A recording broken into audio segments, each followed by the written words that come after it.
যারা যারা polling agent এখানে ছিলেন তারা অনেকেই কিন্তু ইলেকশনকে প্রভাবিত করবার জন্য ভূমিকা পালন করেছে এবং তারা দলীয় কর্মী থেকেও আরও ন্যাক্কারজনক ভূমিকা পালন করেছে।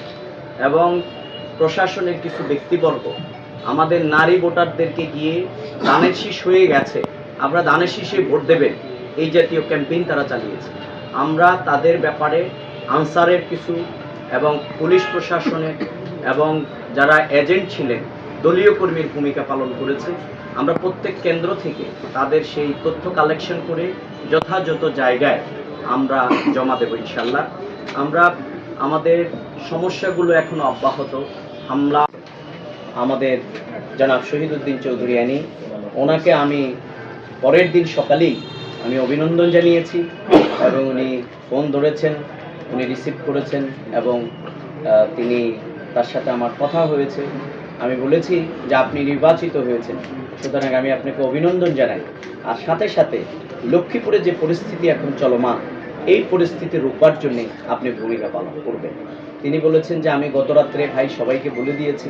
আমি বললাম এখনও কিন্তু জ্বালাও পোড়াও মারধর অব্যাহত রয়েছে, বিশেষ করে আমার মা বোনদের উপরে অকথ্য ভাষায় গালিগালাজ করা হচ্ছে। কারণ আপনারা জানেন আমাদের দলের অধিকাংশ লোকই কিন্তু শিক্ষিত, আমাদের লোকেরা কিন্তু প্রত্যেকেই কিন্তু তাদের একটা জায়গায় সমাজের তাদের একটা সম্মানের জায়গা, তারা কিন্তু এই গালিগালাজ অভ্যস্ত। অনেকের শুরু হয় সালামের আগে গালি দিয়া, আমাদের দলটা তো ভাই এরকম না। সুতরাং আমরা এই গালি শুনে অভ্যস্ত, আমাদের মা বোনেরা এরকম না। আর তাদেরকে যখন গালি দেয়া হয় তারা খুব অপমান বোধ করে। সুতরাং আমরা এই জায়গা থেকে ওনাকে বলার পরে উনি বলেছেন এই ব্যাপারে ব্যবস্থা নেবেন এবং তিনি বলে দেবেন।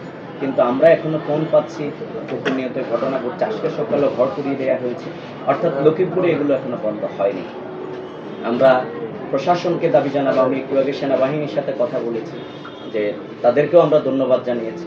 সেনাবাহিনী তার জায়গা থেকে যথাযথ ভূমিকা অর্থাৎ তারা রেখেছেন, যেখানে ডাকা হয়েছে তাদের টিম সেখানে পৌঁছার চেষ্টা করেছে।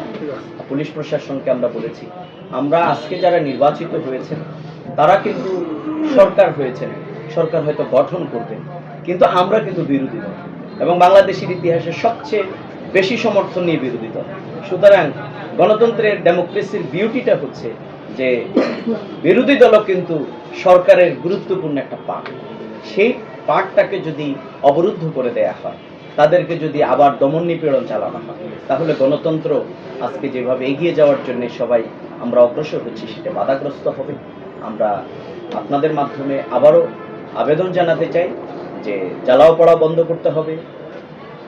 যারা দাঁড়িপাল্লার প্রতি ভোট দিয়েছেন এটা তাদের গণতান্ত্রিক অধিকার, এটি প্রয়োগ করার কারণে তাদের উপরে নির্যাতন, এটি গণতন্ত্রেরই প্রতিবন্ধকতা।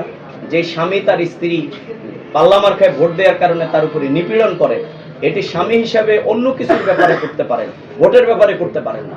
কারণ ভোট হচ্ছে তার গণতান্ত্রিক অধিকার, তার ডেমোক্রেটিক রাইট, তিনি যেখানে ইচ্ছে সেখানে প্রদান করেন। সুতরাং আমরা এই জিনিসগুলোর ব্যাপারে আমরা সবার সহযোগিতা চাই।